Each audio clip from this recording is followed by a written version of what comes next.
মধুময় শ্রীধাম বৃন্দাবনে ভগবান কৃষ্ণ আমার তিনি যত যত লীলা করেছেন মা, সবই আমাদের মতো পাষণ্ডকে উদ্ধার করার জন্য। তা ভগবান একবার নয় গো, 4 বার এসেছেন আমাদের মতো জীবের জন্য। আমরা জ্ঞান অন্ধ কাম অন্ধ জীব, মায়ার বালিশ মাথায় দিয়ে, কামনা বাসনা নিয়ে, অনিত্য বস্তুকে নিয়ে, অসার বস্তুকে নিয়ে মারামারি কাটাকাটি হানাহানি করে চলেছি। তাই আমাদের মতো জীবকে সঠিক পথের সন্ধান, আলোর পথ দেখাবার জন্য এই পূর্ণভূমি ভারত ভূমিতে তিনি বারবার এসেছেন, 4 বার এসেছেন তিনি। আর আমাদের মতো জীবের তরে হাতে ধরে পায়ে ধরে জগৎ পিতা যিনি, তিনি নাম দিয়েছেন, হে জীব তোরা কষ্ট করতে পারবি না, পরিশ্রম করতে পারবি না। অপবিত্র পবিত্র বা সর্ববস্তাঙ্গত পিবা যৎসারে পুণ্ডরিকাক্ষ সবাজ্য অভ্যন্তর সূচি। অর্থাৎ তুই শুদ্ধ থাক আর অশুদ্ধই থাক, যেখানেই থাক, যেভাবেই থাক, কোনো দুঃখ নেই। যখনই আমাকে স্মরণ করবি তোর ভিতর বাহির সর্বত্র পবিত্র হয়ে উঠবি। নিতাই গৌর হরিবোল হরিবোল। আজ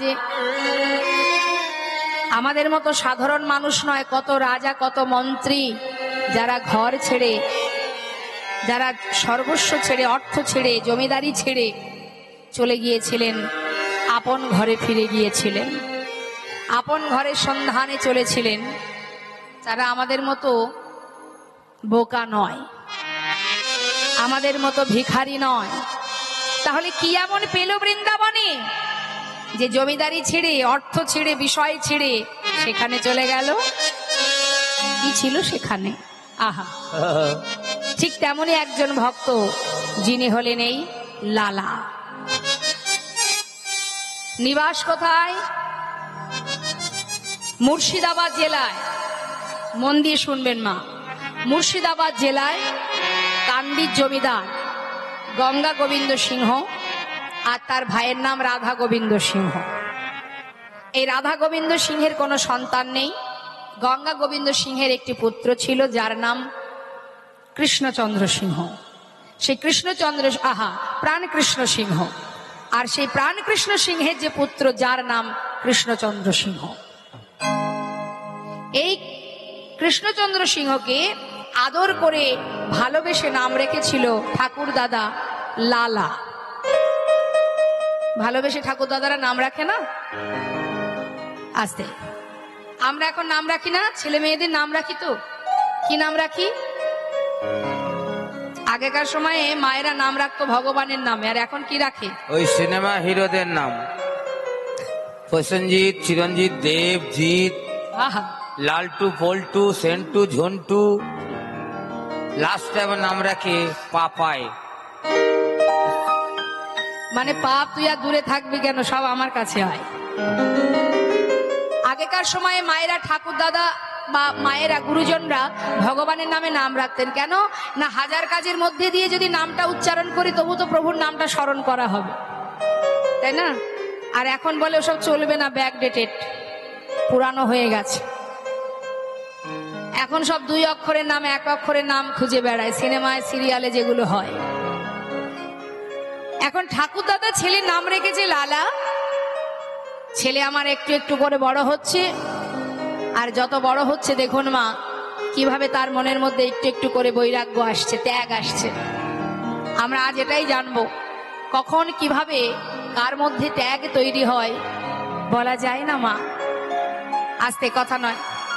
দেখবেন এই জগতে এমনও কোনো ভক্ত আছে, হয়তো এখানেই আছে, এই যে এত সুন্দর সাধুর বাজার, এই বাজারে যে আপনারা এসেছেন কিছু পাওয়ার আশায়, কিনবার আশায়। কি কিনছেন? ভক্তি, প্রেম, ভালোবাসা, সমর্পণ, নিবেদন। হ্যাঁ, তাই এখানেও কিন্তু অনেক কিছু কেনার আছে। আজ এই সাধুর বাজারে এমনও কোনো ভক্ত হয়তো আছে যে হয়তো বহির জগতে তার অঙ্গে হয়তো তিলক ধারণ করা নেই, হাতে নামের মালা নেই, কিন্তু সেই ভক্ত হাজার কাজের মধ্যে দিয়েও দিনের শেষে ঘরের কোণে বসে বসে প্রভুর চরণে নিবেদন করে, নয়নের জলে বুক ভাসিয়ে কাঁদে আর বলে, দয়াময়, মায়ার সংসারে শত কাজের মধ্যে দিয়ে তোমার চরণ স্মরণ করবার সময় হয় না। দিনের শেষে একবার হলেও সে বসে বসে কাঁদে, প্রভুর চরণ স্মরণ করে। বলা যায় তেমন ভক্ত সঙ্গ যদি লাভ করা যায়, হাজার হাজার পাপ থেকে আমরা মুক্তি পেয়ে যাব। কিভাবে কার ভিতরে ভক্তি তৈরি হবে? শাস্ত্রে বললেন, সাধুসঙ্গ সাধুসঙ্গ সর্বশাস্ত্রে কয়, লবমাত্র সাধুসঙ্গে সর্বসিদ্ধি হয়। আজ কিভাবে দেখুন লালার ভিতরে ত্যাগ তৈরি হচ্ছে। মা, ছেলে দেখতে দেখতে 12 বছর বয়স হয়েছে। জমিদারের যে কাচারি বারান্দা, বসে আছে বারান্দায়। এমন সময় ওই জমিদারের দ্বারে এক কন্যাদায়গ্রস্ত ব্রাহ্মণ এসেছে সাহায্যের জন্য। আর দ্বারে কি করছে, বারবার তার ঘাড় ধাক্কা দিয়ে বের করে দিচ্ছে। এখন উপর থেকে জিজ্ঞাসা করছে, ছোট্ট ছেলে 12 বছরের লালা চিৎকার করে জিজ্ঞাসা করছে, এই যে দাঁড়ি, কে উনি? বারবার এইভাবে ঘাড় ধাক্কা দিয়ে বের করে দিচ্ছ, কি চাই উনি? বলছে, বাবু, উনি একজন কন্যাদায়গ্রস্ত ব্রাহ্মণ, সাহায্যের জন্য এসেছে। তা তুমি ওকে বের করে দিচ্ছ কেন? আপনার পিতার আদেশ, মানে জমিদারের আদেশ, ওকে কিছু দেওয়া যাবে না, মানে কাউকে সাহায্য দেওয়া যাবে না। কি বললে? আমি তোমায় বলছি, শোনো, তুমি এক্ষুনি যাও, তুমি গিয়ে আমার পিতাকে বলো সে যেন 1000 টাকা এই ব্রাহ্মণকে দান করে দেয়। সঙ্গে সঙ্গে দাড়ি ভিতরে গিয়ে যেই না বলেছে, মা, জমিদার চিৎকার করে উঠলেন, এত বড় সাহস! দুধের শিশু, মাত্র 12 বছর বয়স, তার এত বড় সাহস যে সে আদেশ করে।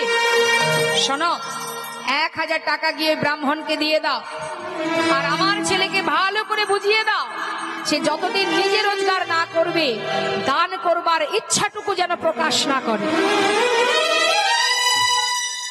মা 1000 টাকা ব্রাহ্মণকে দান করে তার ছেলে লালাকে বললেন, বাবু, বড় বাবুর আদেশ, যত সময় আপনি নিজে রোজগার না করবেন তত সময় আপনি দান করবার স্বপ্নটুকু দেখতে পারবেন না। যেই না বলেছে, মনে মনে লালা ভাবছে, ছি ছি ছি, যার এত অর্থ, বিষয় সম্পদ, যে কিনা মস্ত বড় জমিদার, তার মনটা এমন এমন মনের পরিচয় জগতের কাছে দেওয়া যায়? জমিদার হয়ে এত ছোট মন, আর আমি তারই সন্তান। বেশ, সনদারি, তুমি আমার পিতাকে গিয়ে বলে দাও যে আমি কথা দিলাম, নিজে যত সময় রোজগার না করব, আমি পিতার সম্পদের 1 কোনাও কাউকে দেব না। সেই দিন সর্বস্ব পরিত্যাগ করে মা চলে গেল মুর্শিদাবাদ থেকে বর্ধমান ডিস্ট্রিক্টে। সব ছেড়ে চলে গেল। বর্ধমানে গিয়ে একটা ফেরেশতা দ্বারে 20 টাকা বেতনে লালা কাজ করতে আরম্ভ করল। দিনের পর দিন যায় বাবা, মাসের পরে মাস, ছেলে আর ঘরে ফেরে না। অভিমানে, ক্ষোভে, দুঃখে, কষ্টে, যন্ত্রণায় দিনের পর দিন ওই ফেরেশতা দ্বারে থেকেই তার রোজগার শুরু হয়ে যায়। কত প্রজাবর্গ পাঠিয়ে দিল ছেলেকে ফিরিয়ে আনার জন্য, কিন্তু ছেলে আর ফিরল না। মা দেখতে দেখতে বাবা বৃদ্ধ হলো, শয্যাশায়ী হয়ে গেল, কিন্তু ছেলের মুখটা দেখতে পারল না। কাঁদছে, শুয়ে শুয়ে প্রভুর চরণ জানাচ্ছে, দয়াময়, যাবার সময় হলো, সামান্য একটা ভুলের জন্য আজ আমি আমার সন্তানকে হারিয়েছি। প্রভু গো, আমি ছাড়া আমার লালার আর কেউ নেই, তাই দেবার মতো জায়গা আর কোথাও নেই। তোমার চরণে সঁপে দিলাম, দয়াময়, রক্ষা করো হে তুমি, হে ভগবান, হে জগতে সবই কিছু তোমারই তো দান। রক্ষা করো হে তুমি হে ভগবান, এ জগতে সব কিছু তোমারই দান। রক্ষা করো হে তুমি হে ভগবান, এ জগতে সবই কিছু তোমারই তো দান। একবারে রক্ষা করো হে তুমি হে ভগবান, এ জগতে সব কিছু তোমারই দান। তুমি আছো হরি বিশ্ব চরাচরে, তুমি আছো হরি এই বিশ্ব চরাচরে, শেষের দিনে হরি ডাকি গো তোমারে। তুমি আছো হরি বিশ্ব চরাচরে, শেষের দিনে হরি ডাকি যে তোমারে। রক্ষা করো হে ভগবান,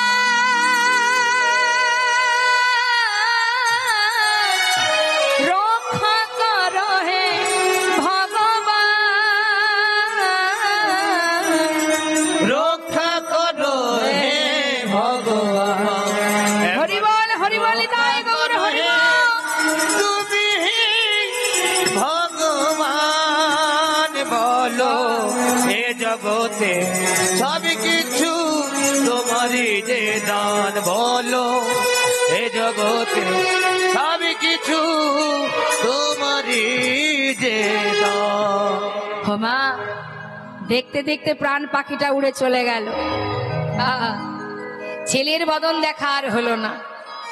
চলে যাবার পর সমস্ত প্রজাবর্গরা তার শেষকৃত্য করলেন এবং চললেন লালার কাছে, লালাকে ফিরিয়ে আনার জন্য।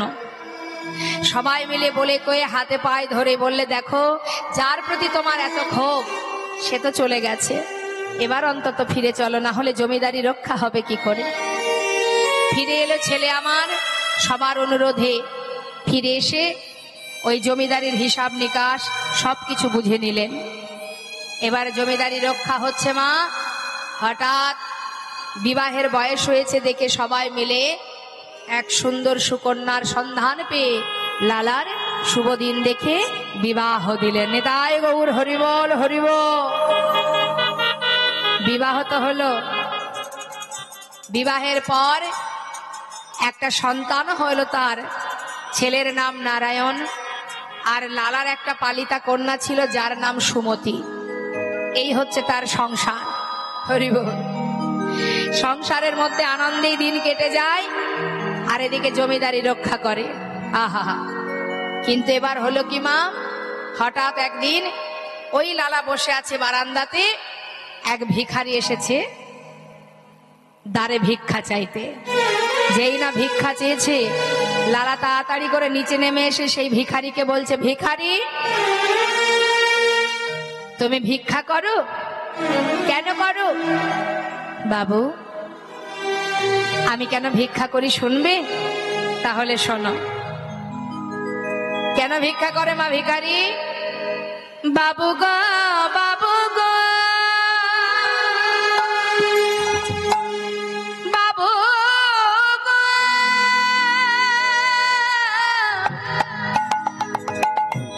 বাবু গো,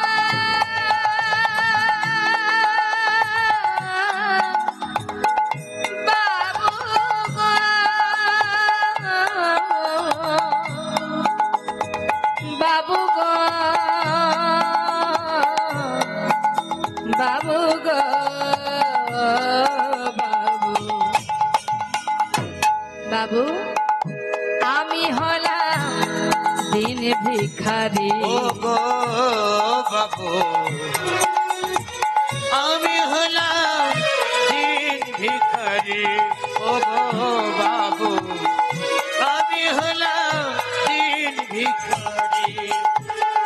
বাবু, আমি ভিক্ষা করি কেন জানো?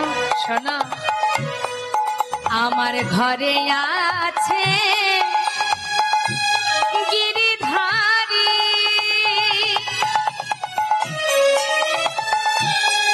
ও বাবু গো,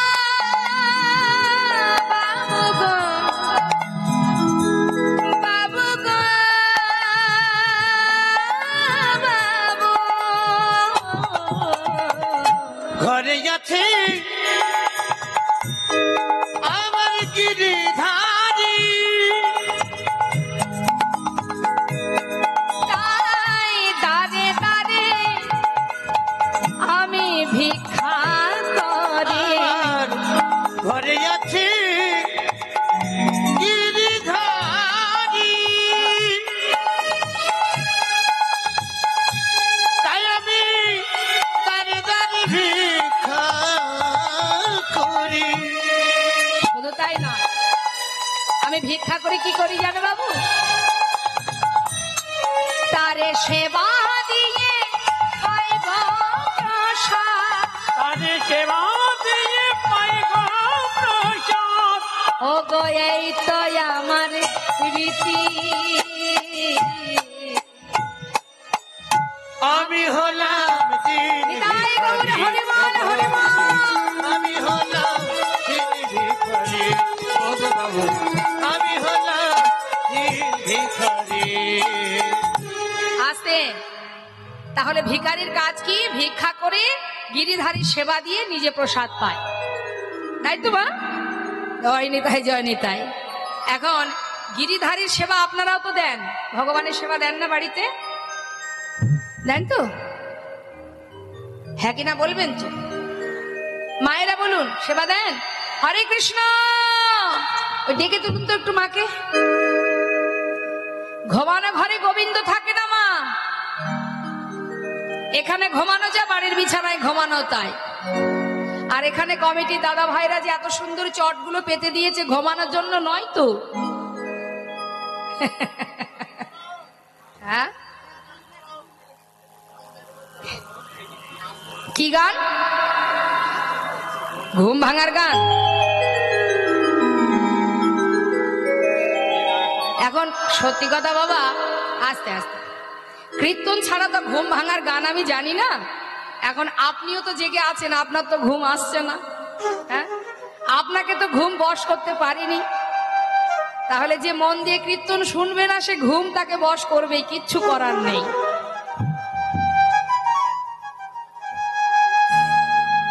কেউ যদি ঘুমিয়ে পড়ে তাকে জাগানো যায়? চিরতরে যদি কেউ ঘুমিয়ে পড়ে তাকে জাগানো যাবে? ঘুমানো ঘরে গোবিন্দ থাকে না, এটা হচ্ছে কীর্তন আস্বাদনের জায়গা। কিছু পাওয়ার আশায় এসেছি, ভগবান তো কৃপা করেই রেখেছে, নিতে কি সবাই পারে? একজন অন্ধ ব্যক্তি, একটু মন দিয়ে শুনুন বাবা, অন্ধ ব্যক্তি লাঠিটা হাতে নিয়ে যাচ্ছে, না অন্ধ নয়, চোখে দেখতে পায়, যাচ্ছে, প্রতিদিন ভিক্ষা করে। একদিন স্বয়ং লক্ষ্মী প্রভুকে বলছে, ও প্রভু, তোমার ভক্ত এই যে দাঁড়ে দাঁড়ে ভিক্ষা করে, তুমি একটু কৃপা করলে তো পারো। বলছে, কৃপা করলে তো হবে না, আমি যদি কৃপা করি সে যে কৃপা নেবে, এটা তুমি সবাইকে নিতে পারে? নেওয়ার জন্য পাত্র দরকার হয়। তা বলছে, কি বলছো, তুমি যদি দাও সে নেবে না? বলছে, না, নিতে পারবে না। কেন পারবে না? তুমি দিয়েই দেখো। বেশ, একেবারে দামি দামি রত্ন সুন্দর করে পুটুলি বেঁধে রাস্তার উপরে রেখে দিয়েছে। এখন তার কিছুটা আগের থেকে সেই ভক্ত ভিখারি মনে মনে চিন্তা করছে, তাই তো, আমি তো দাঁড়ে দাঁড়ে ভিক্ষা করি, অনেক অন্ধ মানুষও তো ভিক্ষা করে, তো অন্ধ মানুষরা কি করে পথে হেঁটে যায় একটু দেখি তো। ঠিক যেখানে পুটুলিটা বাঁধা আছে, মানে দামি রত্ন আছে, তার আগের থেকে চোখটা বন্ধ করে লাঠিটা নিয়ে যাচ্ছে। মানে ভাবছে অন্ধরা কি করে চলে। ভাবতে ভাবতে সেই দামি সেই পুটুলিটা ফেলে রেখে বেশ কিছুটা এগিয়ে গিয়ে তারপরে চোখটা মেলেছে। বলছে, দেখেছে তো, আমি তো দিয়েছিলাম, কিন্তু নিতে কি পারলো? নিতাই গৌর হরি বল, হরি বল। এখন নিতে গেলে কষ্ট করতে হবে, কষ্ট না করলে হবে? এমনি এমনি পাওয়া যাবে? হবে না।